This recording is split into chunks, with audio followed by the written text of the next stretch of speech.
ॐ भूर्भुवः स्वः तत्सवितुर्वरेण्यं भर्गो देवस्य धीमहि धियो यो न प्रचोदयात्।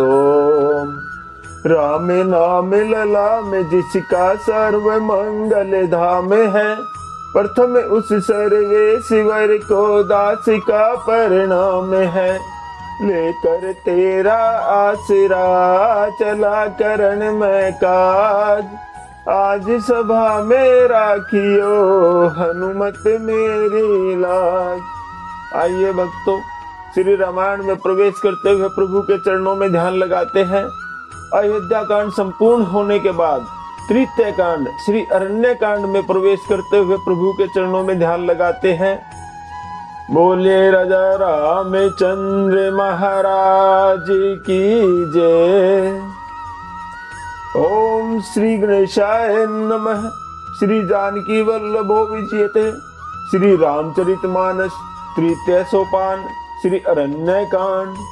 श्लोकम मूलम धर्म तरोर विवेक जलधे पूर्णेन्दुमानंददम वैराग्यम भुज भास्करम यज्ञ घन ध्वान तापहम मोहाम्बोधर पूग पाटन विधो सवै संभवम शंकरम वंदे ब्रह्म कुलम कलंक शमनम श्री राम भूपम प्रियम।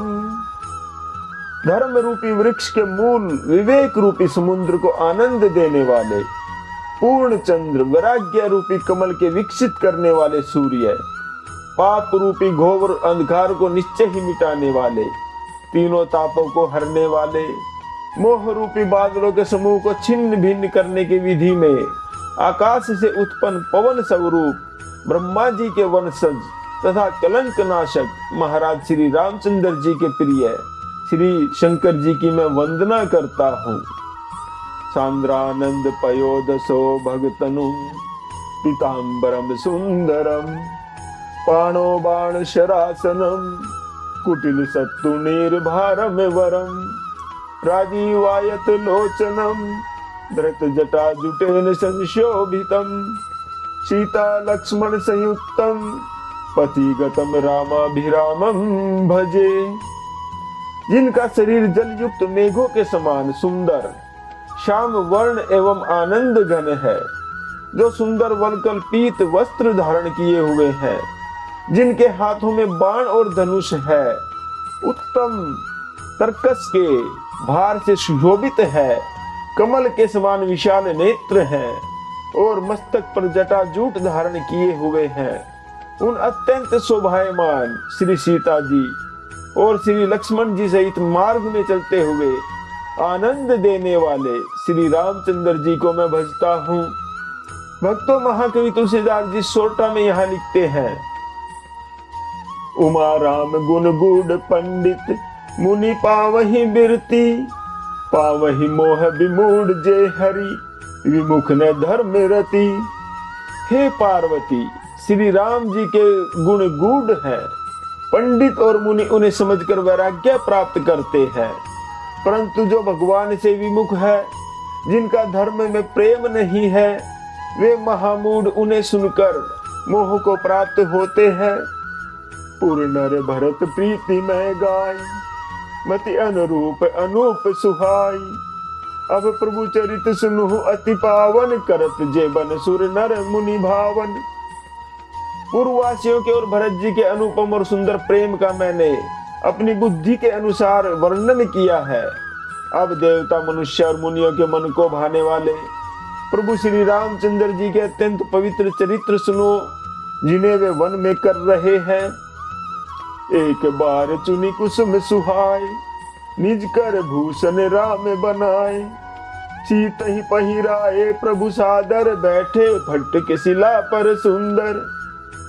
एक बार सुंदर फूलों को चुनकर श्री राम जी ने अपने हाथों से भांति भांति के गहने बनाए और सुंदर स्फटिक शिला पर बैठे हुए प्रभु ने आदर के साथ वे गहने श्री सीता जी को पहनाए। सुरपति सुत धरि भाय से बेसा सट चाहत रघुपति बल देखा। जिमि पिपलिका सागर था, महामंदमति पावन चाहा। देवराज इंद्र का मूर्ख पुत्र जयंत कोए का रूप धरकर प्रभु श्री रघुनाथ जी का बल देखना चाहता है। जैसे महान मंद बुद्धि चींटी समुद्र की था को पाना चाहती हो। सीता चरण चोच हति भागा, मूढ़ मंत मति कारण कागा। चला रुधिर रघुनायक जाना, सीख धनुष सायक संधाना। वह मूढ़ जयंत मंद बुद्धि कारण से भगवान के बल की परीक्षा करने के लिए बना हुआ कोवा सीता जी के चरणों में चोंच को मारकर भागा। जब रक्त बह चला तब श्री रघुनाथ जी ने जाना और धनुष पर सीख सरकंडे का बाण को संधान किया। श्री राम जय जय राम दोहा। अति कृपाल रघुनायक सदा दीन परने, तासन आई कीन छलु मूरख अवगुण गे। सियावर राम जय राम, मेरे प्रभु राम जय राम। भक्तों, श्री रघुनाथ जी जो अत्यंत ही कृपालु है, जिनका दीनों पर सदा ही प्रेम बना रहता है, उनसे भी उस अवगुणों के घर मूर्ख जयंत ने आकर छल किया। प्रेरित मंत्र ब्रह्म सर धावा, चला भाजी बायस बह पावा। धरि निज रूप गयहु पितु पाही, राम विमुख राखा ते ही नाही। मंत्र से प्रेरित होकर वह ब्रह्म बाण दौड़ पड़ा। कौवा भयभीत होकर भाग चला।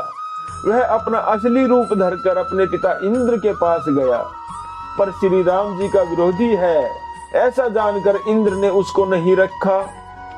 भानी रास उपजी मन त्रासा, जथा चक्र भय ऋषि दुर्वासा। ब्रह्म धाम शिवपुर सब लोका, फिरा श्रमित व्याकुल भय शोका। तब जयंत निराश हो गया, उसके मन में भय उत्पन्न हो गया। जैसे दुर्वासा ऋषि को चक्र से भय हुआ था, वह ब्रह्मलोक शिवलोक आदि समस्त लोकों में थका हुआ और भय शोक से व्याकुल होकर भागता फिर रहा है। काहू बैठन कहा न ओही, राखी को सकई राम कर द्रोही। मातु मृत्यु पितु समन समाना, सुधा होई बिस सुनु हरि जाना। पर रखना तो दूर रहा, किसी ने उसे बैठने तक के लिए नहीं कहा। श्री राम जी के द्रोही को कौन रख सकता है। काकभूषुंडी जी कहते हैं, हे गरुड़ सुनिए, उसके लिए माता मृत्यु के समान, पिता यमराज के समान और अमृत विष के समान हो जाता है। मित्र करई सत रिपु कह करनी, ता कह विबुध नदी बह तरनी। सब जगुताही अन लहू ते ताता, जो रघुबीर विमुख सुनु भ्राता। मित्र सैकड़ों शत्रुओं सी करनी करने लगता है। देव नदी गंगा जी उसके लिए वैतरणी यमपुरी की नदी हो जाती है। हे भाई सुनिए, जो श्री रघुनाथ जी के विमुख होता है, समस्त जगत उसके लिए अग्नि से भी अधिक गर्म जलाने वाला हो जाता है। नारद देखा बिकल जयंता, लागी दया कोमल चित संता। पठवा तुरत राम पहिताही, कहे सी पुकारी प्रणत हित पाही। उधर नारद जी ने जयंत को अत्यंत व्याकुल देखा तो उन्हें उस पर दया आ गई, क्योंकि संतों का चित्त तो बड़ा ही कोमल होता है। उन्होंने उसे समझाकर तुरंत श्री राम जी के पास भेज दिया। उसने जाकर पुकार कर कहा, हे शरणागत के हितकारी, हे प्रभु मेरी रक्षा कीजिए, रक्षा कीजिए। आतुर सभय गए सिपद जाई, त्राहि त्राहि दयाल रघुराई। अतुलित बल अतुलित प्रभुताई, मैं मति मंद जानी न पाई। आतुर और भयभीत जयंत ने जाकर श्री रामचंद्र जी के चरण पकड़ लिए और हाथ जोड़कर कहने लगा, हे दयालु श्री रघुनाथ जी, रक्षा कीजिए, रक्षा कीजिए। आपके अतुलित बल और आपकी अतुलित प्रभुता सामर्थ्य को मैं मंद बुद्धि जान ही नहीं पाया था। निज कृत कर्म जनित फल पायहु, अब प्रभु पाई शरण तकी आयहु। सुनी कृपाल अति आरत बानी, एक नयन करी तजा भवानी। अपने किए हुए कर्म से उत्पन्न हुआ फल मैंने पा लिया है। अब हे प्रभु मेरी रक्षा कीजिए, मैं आपकी शरण तक कर आया हूँ। भक्तों श्री शिव जी कहते हैं, हे पार्वती, कृपालु श्री रघुनाथ जी ने उसके अत्यंत आर्त दुख भरी वाणी को सुनकर उसे एक आंख का काना बनाकर छोड़ दिया। श्री राम जय राम जय जय राम। भक्तों श्री तुलसीदास जी सोरठा में यहाँ लिखते हैं, कीन मोह बस द्रोह जदती ते ही कर बद उचित, प्रभु छाड़े हु करी छोह को कृपाल रघुबीर सम। उसने मोहवश द्रोह किया था, इसलिए यद्यपि उसका वध ही उचित था, पर प्रभु ने कृपा करके उसे छोड़ दिया। श्री राम जी के समान कृपालु और कौन होगा। श्री राम जय जय राम। भक्तों आज का विश्राम यहीं लेते हैं। जपले बंदे शाम सवेरे एक माला हरि नाम की, जिस माला में राम नहीं वो माला है किस काम की। बोलो राम राम राम, बोलो राम राम राम, बोले राजा रामचंद्र महाराज की जय।